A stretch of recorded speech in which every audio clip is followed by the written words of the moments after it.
ပွဲရပြီးစာမတက်လို့ဝေဖန်ခံနေရပြန်တဲ့ဖြူဖြူထွေးပရိသတ်များလုံးပဲမင်္ဂလာပါရှင်မြန်မာနိုင်ငံရဲ့အအောင်မြင်ဆုံးဆယ်လီတစ်ယောက်ဖြစ်တဲ့ဖြူဖြူထွေးကတော့အခုဆိုရင်စာမတက်လို့ဝေဖန်ခံနေရပြီလည်းဖြစ်ပါတယ်ဖြူဖြူထွေးကတော့အလွဲပေါင်းစုံလုံးရင်ဆယ်လီဖြစ်လာသူတစ်ယောက်ပါ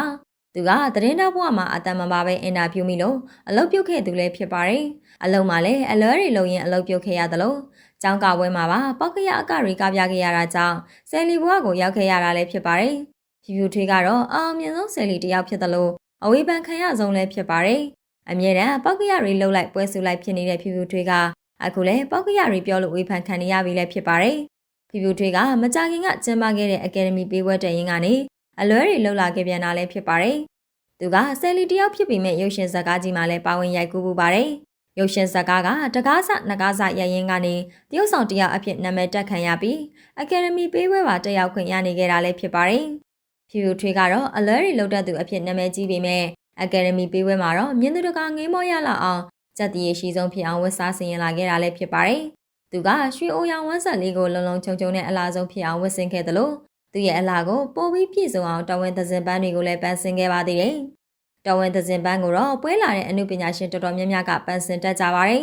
အကယ်ဒမီပေးပွဲတက်တဲ့အမှုပညာရှင်တိုင်းလူရဲ့ဦးခေါင်းထက်မှာသဇင်ပန်းကိုပန်းတတ်ကြတာမို့ဆယ်လီဖြူဖြူထွေးကလည်းအများနည်းတူချက်တည်ရှိပြီးလှပအောင်သဇင်ပန်းတွေကိုပန်းဆင်ခဲ့တာလည်းဖြစ်ပါတယ်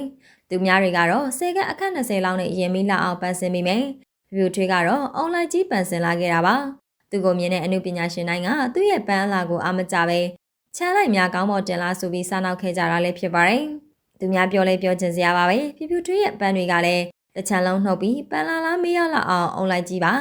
သူကပန်းစပွန်ဆာပေးတဲ့သူမရှိပေမဲ့လာကျင်လို့ကိုယ်တိုင်ဝင်ပန်းခဲ့တာလို့ဆိုပါတယ်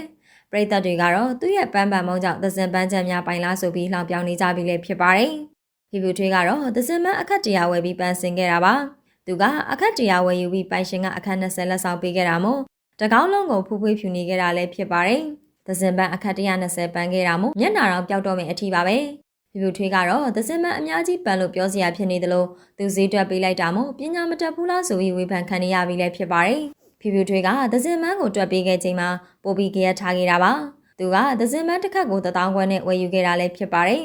တပင်ကို1000ခွဲနဲ့အပင်100ကို30ပေးရတယ်ဆိုပြီးတွက်ပေးခဲ့တာလည်းဖြစ်ပါတယ်ဖြူဖြူထွေးကတော့တင်ချပါမောက်ခလာမှတ်ရအောင်အတွက်ချက်တော်လုံးတာပါနော်